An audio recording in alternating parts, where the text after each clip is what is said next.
Hello दोस्तों, welcome to my self study. दोस्तों, आज है शनिवार और हम प्रत्येक शनिवार को पिछले कई एग्जाम्स में पूछे गए जनरल नॉलेज से रिलेटेड क्वेश्चंस को डिस्कस करते हैं।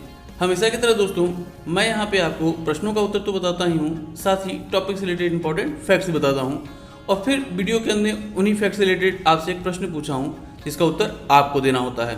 तो चलिए दोस्तों, बिना देर के स्टार्ट करते हैं आज के अपने पहले प्रश्न। और प्रश्न है, सरकार के विरोध में असेंबली में बम फेंकते समय क्रांतिकारी भगत सिंह की उम्र क्या थी? और आपके ऑप्शंस हैं 21 वर्ष, 21 वर्ष से थोड़ा ज़्यादा, 25 वर्ष या फिर 25 वर्ष से थोड़ा ज़्यादा। तो दोस्तों, इसका सही आंसर होगा ऑप्शन सेकंड, 21 वर्ष से थोड़ा ज़्यादा। इस संदर्भ में आपको बता दें दोस्तों कि शहीद आजम भगत सिंह का जन्म 28 सितंबर वर्ष 1907 के वर्तमान पाकिस्तान पंजाब में लायनपुर नामक जिले में हुआ था। और इसके बाद दोस्तों लाला लाजपत राय जी के मौत का बदला लेने के लिए उन्होंने ही 18 दिसंबर वर्ष 1928 को लाहौर में पुलिस अधिकारी सैंडर्स की गोली मारकर हत्या कर दी थी। साथ ही दोस्तों आपको बता चलूं कि उन्होंने बटुकेश्वर दत्त के साथ मिलकर 8 अगस्त 1929 को केंद्रीय विधानसभा में बम फेंका था। तो इस प्रकार दोस्तों आप देख पा रहे हैं कि 28 सितंबर 1907 और फिर 8 अगस्त 1929 यानी कि 21 वर्ष के बाद जो है 21 वर्ष लगभग 10 महीने का उनकी एज थी जब उन्होंने वहां पर बम फेंका था। अगला प्रश्न है, आलोचना और स्वतंत्र चिंतन एक क्रांतिकारी की दो विशेषताएं हैं, यह कथन किसका है? और आपके ऑप्शंस हैं राम प्रसाद बिस्मिल, भगवती चरण बोहरा, भगत सिंह या फिर सचिंद्रनाथ सान्याल। तो दोस्तों इसका सही आंसर होगा ऑप्शन थर्ड, सरदार भगत सिंह। यहीं पर आपको बता दूं दोस्तों कि सरदार भगत सिंह ने अपनी इस कथन को अपनी पुस्तक मैं नास्तिक क्यों, वाई आई एम एथिस्ट नामक पुस्तक में लिखा है। साथ ही दोस्तों आपको बता दूं कि सरदार भगत सिंह ने क्रांतिकारी युवाओं में जो है कि क्रांतिकारी की भावना भरने के लिए वर्ष 1925 ईस्वी में लाहौर में नौजवान भारत सभा की स्थापना की थी। दोस्तों जैसा कि मैंने अभी थोड़ी देर पहले आपको बताया कि उन्होंने वर्ष 1928 ईस्वी में लाला लाजपत राय की मौत का बदला लेने के लिए जो है कि लाहौर में सैंडर्स नामक सैन्य अधिकारी की हत्या कर दी थी। तो उसी आरोप में दोस्तों 23 मार्च 1931 को भगत सिंह जी को सुखदेव तथा राजगुरु के साथ फांसी पर चढ़ा दिया गया था। अगला प्रश्न है, निम्नलिखित में से किस अफ्रीकी देश की सीमा भूमध्य सागर से नहीं लगती है? और आपके ऑप्शंस हैं अल्जीरिया, चाड, मोरक्को या फिर ट्यूनीसिया। तो दोस्तों इस प्रश्न के उत्तर के लिए आपको मैं ले चलता हूं वर्ल्ड मैप की तरफ। ये है अपना प्यारा भारत और हमें मेडिटेरेनियन सी और अफ्रीकन कॉन्टिनेंट की तरफ जाने के लिए हमें यहाँ से पश्चिम की ओर यानी वेस्ट साइड की ओर चलना होगा। तो चलिए दोस्तों इधर की तरफ हम आगे बढ़ते हैं। और दोस्तों यह जो अभी आपके सामने जो कॉन्टिनेंट दिख रहा है, जो लैंडमास दिख रहा है, यह है अफ्रीकन कॉन्टिनेंट। और इसी अफ्रीकन कॉन्टिनेंट के जस्ट ऊपर ही आप देखेंगे तो ये है मेडिटेरेनियन सी यानी कि भूमध्य सागर। तो दोस्तों आप देख रहे होंगे कि भूमध्य सागर में जो अफ्रीकी देशों की सीमा लग रही है वह इजिप्ट, लीबिया, ट्यूनीसिया, अल्जीरिया और मोरक्को के साथ लग रही है। यहाँ पर चैड के साथ कोई भी सीमा नहीं लग रही है। लेकिन दोस्तों अगर हम थोड़ा और नीचे आकर देखें तो हम देखेंगे कि चैड जो है वह लीबिया के नीचे स्थित है और यह एक लैंड लॉक कंट्री यानी कि स्थल अवरुद्ध देश है। तो दोस्तों चैड की कोई भी सीमा मेडिटेरेनियन सी से यानी कि भूमध्य सागर से नहीं लगती है। दोस्तों इस प्रश्न का सही उत्तर हो जाएगा ऑप्शन सेकंड, चैड। अगला प्रश्न है, निम्नलिखित में से किस देश समूह की सीमा इजराइल से लगी हुई है? और दोस्तों यहाँ पे ऑप्शंस में कई देशों का एक समूह दिया हुआ है। तो दोस्तों इस प्रश्न के उत्तर के लिए भी मैं आपको ले चलता हूँ वर्ल्ड मैप की तरफ। तो दोस्तों ये है अपना प्यारा भारत और हमें इजराइल की तरफ जाने के लिए हमें पश्चिम यानी वेस्ट की ओर चलना होगा। तो इस प्रकार से दोस्तों अरेबियन सी और फिर सेंट्रल एशिया को क्रॉस करते हुए जब हम ईरान, पाकिस्तान, ईरान, इराक को क्रॉस करेंगे तो देखिए दोस्तों उसके बगल में आपको एक छोटा सा देश दिखाई दे रहा है और उसका नाम है इजराइल। और इसकी इजराइल की सीमा भी दोस्तों मेडिटेरेनियन सी यानी कि भूमध्य सागर से लगती है।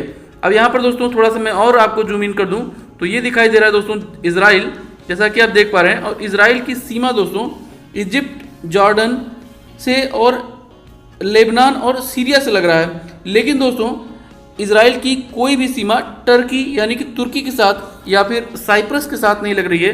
साइप्रस दोस्तों देखिए भूमध्य सागर में स्थित एक टापू सा देश है, एक द्वीप है, और इसकी कोई भी सीमा इसराइल के साथ नहीं लगती है। तो चलिए दोस्तों, इस प्रकार से हमें यह पता चल गया कि जॉर्डन, इजिप्ट, लेबनान और सीरिया की सीमा इसराइल के साथ लगती है। चलिए दोस्तों, अब आते हैं अपने प्रश्न के ऑप्शंस की तरफ। यहाँ पर दोस्तों अगर हम ऑप्शंस की बात करें तो ऑप्शन फर्स्ट, सेकंड और थर्ड में तीनों में ही टर्की दिया हुआ है, और ऑप्शन फर्स्ट में यमन, सेकंड में साइप्रस और दूसरे में और तीसरे में जॉर्डन दिया हुआ है। लेकिन दोस्तों अगर हम ऑप्शन फोर्थ की बात करें तो वहाँ पर लेबनान, सीरिया, जॉर्डन और मिस्र दिया हुआ है, और इन्हीं चारों की सीमा इसराइल से लगती है। तो इस प्रकार से दोस्तों इसका सही आंसर हो जाएगा ऑप्शन फोर्थ। अगला प्रश्न है, निम्नलिखित में से किसकी संस्तुति के आधार पर भारतीय संविधान में मूल कर्तव्य को शामिल किया गया? और आपके ऑप्शंस हैं बलवंत राय मेहता समिति के आधार पर, आयंकर समिति के आधार पर, स्वर्ण सिंह समिति के आधार पर, या फिर ठक्कर समिति के आधार पर। तो दोस्तों इसका सही आंसर होगा ऑप्शन थर्ड, स्वर्ण सिंह समिति के आधार पर। इस संदर्भ में दोस्तों आपको बता चलूँ कि वर्ष 1976 ईस्वी में हुए 42वें संविधान संशोधन में जितनी भी जो संशोधन किए गए हैं वह सभी स्वर्ण सिंह समिति के आधार पर ही दिए गए हैं। यहीं पर दोस्तों आपको बता चलूँ कि 42वां जो संविधान संशोधन है उसे मिनी कॉन्स्टिट्यूशन यानी कि लघु संविधान भी कहा जाता है। साथ ही दोस्तों आपको बता चलूँ कि इसी संविधान संशोधन के में ही जो है हमारे संविधान की प्रस्तावना में धर्मनिरपेक्ष, पंथ निरपेक्ष, समाजवाद आदि शब्दों को शामिल किया गया। साथ ही दोस्तों आपको बता चलूँ कि इसी संविधान संशोधन के अनुसार हमारे संविधान के में जो है संविधान 4A में भारतीय नागरिकों के लिए मौलिक कर्तव्यों को भी जोड़ा गया है। अगला प्रश्न है, मंत्रिपरिषद सामूहिक रूप से किसके प्रति उत्तरदायी होती है? और आपके ऑप्शंस हैं प्रधानमंत्री के प्रति, राष्ट्रपति के प्रति, लोकसभा के प्रति, या फिर संसद के प्रति। दोस्तों इसका सही आंसर होगा ऑप्शन थर्ड, लोकसभा के प्रति। इस संदर्भ में दोस्तों आपको बता चलूं कि यहाँ पर लिखा हुआ है कि मंत्रिपरिषद सामूहिक रूप से, मानी कि पूरा जो मंत्रिपरिषद है वह किसके प्रति है।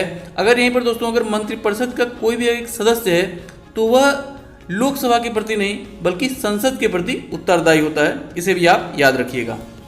अगला प्रश्न है, निम्नलिखित शक्करों में से सबसे मीठी शक्कर कौन सी है? और आपके ऑप्शंस हैं फ्रुक्टोज, सुक्रोज, लैक्टोज, या फिर ग्लूकोज। तो दोस्तों इसका सही आंसर होगा ऑप्शन फर्स्ट, फ्रुक्टोज। इस संदर्भ में दोस्तों आपको बता दूं कि फ्रुक्टोज जो है वह मीठे फलों में पाया जाता है, और दोस्तों इसको आप याद भी रख सकते हैं कि फ्रूट यानी फल और फ्रुक्टोज, और इसी वजह से दोस्तों फ्रुक्टोज को जो है कि फल शर्करा भी कहा जाता है। यहीं पर दोस्तों आपको बता चलूँ कि माल्टोज, लैक्टोज तथा सुक्रोज जो है वह द्विशर्कराएं हैं, और जो है लैक्टोज होता है उसकी उपस्थिति के कारण ही दूध मीठा होता है, जबकि दोस्तों ग्लाइकोजन जो है वह जंतुओं में पाया जाता है, और स्टार्च और सेल्यूलोज जो है वह पादप यानी कि पेड़ों में पाई जाने वाली बहुशर्कराएं हैं। अगला प्रश्न है, गोल्डन चावल जिसे सुनहरा चावल भी कहते हैं एक प्रचुर स्रोत है, और आपके ऑप्शंस हैं विटामिन ए का, विटामिन बी का, विटामिन सी का, या फिर विटामिन डी का। दोस्तों इसका सही आंसर होगा ऑप्शन फर्स्ट, विटामिन ए का। इस संदर्भ में दोस्तों आपको बता चलूँ कि साकेत, गोविंद, कावेरी रत्ना, पूसा, लूनाश्री, बाला आदि जो हैं यह चावल यानी कि धान की प्रमुख किस्में हैं। वहीं दोस्तों आपको बता चलूँ कि चावल को पॉलिश करने और उसे बहुत ज़्यादा धुलने पर उसमें पाए जाने वाली विटामिन बी यानी कि जिसे थायमिन भी कहते हैं वह नष्ट हो जाती है। अतः इस प्रकार के जो चावल लोग खाते हैं उस प्रकार के चावल खाने वाले लोगों के अंदर बेरी नामक रोग हो जाता है। यहीं पर आपको बता दें दोस्तों कि धान यानी चावल के उत्पादन में भारत का पूरे विश्व में दूसरा स्थान है। साथ ही दोस्तों तमिलनाडु और पश्चिम बंगाल में चावल की कुल 3 फसलें उगाई जाती हैं। बढ़ते हैं दोस्तों अगले प्रश्न की तरफ, और प्रश्न है, निम्नलिखित में से किस स्थान को भारत का सिराज कहा जाता है? और आपके ऑप्शंस हैं आगरा, इलाहाबाद, लखनऊ, या फिर जौनपुर। तो दोस्तों इसका सही आंसर होगा ऑप्शन फोर्थ, जौनपुर। और जौनपुर दोस्तों गोमती नदी के किनारे बसा हुआ है। यहीं पर दोस्तों उत्तर प्रदेश के अगर हम प्रमुख शहरों की बात करें तो दोस्तों इलाहाबाद को, जिसे प्रयागराज भी कहा जाता है, उसे कुंभ नगरी के नाम से प्रसिद्ध है।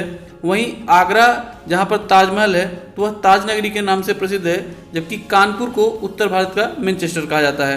वहीं अलीगढ़ को ताला नगरी, जबकि मिर्ज़ापुर को काली नगरी के नाम से जाना जाता है। साथ ही दोस्तों उत्तर प्रदेश की राजधानी लखनऊ को नवाबों के शहर के नाम से जाना जाता है। अगला प्रश्न है, भारत कला भवन संग्रहालय कहाँ स्थित है? और आपके ऑप्शंस हैं आगरा, इलाहाबाद, लखनऊ या फिर वाराणसी। तो दोस्तों इसका सही आंसर होगा ऑप्शन 4 वाराणसी। इस संदर्भ में दोस्तों आपको बता चलूँ कि वाराणसी के प्रसिद्ध BHU यानी कि बनारस हिंदू विश्वविद्यालय परिसर में यह संग्रहालय स्थित है। तो दोस्तों अब बारी है आज के प्रश्न की। प्रश्न है, पूसा निम्नलिखित में से किस एक की एक प्रजाति है? और आपके ऑप्शंस हैं गेहूं की, धान की, चना की या फिर मसूर की। और यह प्रश्न भी दोस्तों UPPCS मेंस के एग्जाम में वर्ष 2016 में पूछा गया प्रश्न है। अगर दोस्तों आपने इस पूरी वीडियो बहुत ध्यानपूर्वक देखा होगा तो इस प्रश्न का सही उत्तर आपको इसी वीडियो में अभी तक मिल गया होगा। प्रश्न का सही उत्तर नीचे आप कमेंट बॉक्स में कमेंट करके बता सकते हैं। तो दोस्तों उम्मीद करता हूँ कि वीडियो जरूर आपको पसंद आई होगी और आपको कुछ न कुछ जानने को मिला होगा। वीडियो अगर आपको पसंद आया हो और आपको कुछ न कुछ जानने को मिला हो तो वीडियो को लाइक और शेयर करना ना भूलिएगा, साथ ही चैनल को सब्सक्राइब भी। इसी नोट के साथ दोस्तों वीडियो को यहीं समाप्त करता हूँ और मिलता हूँ आपसे अगली वीडियो में। तब तक के लिए जय हिंद।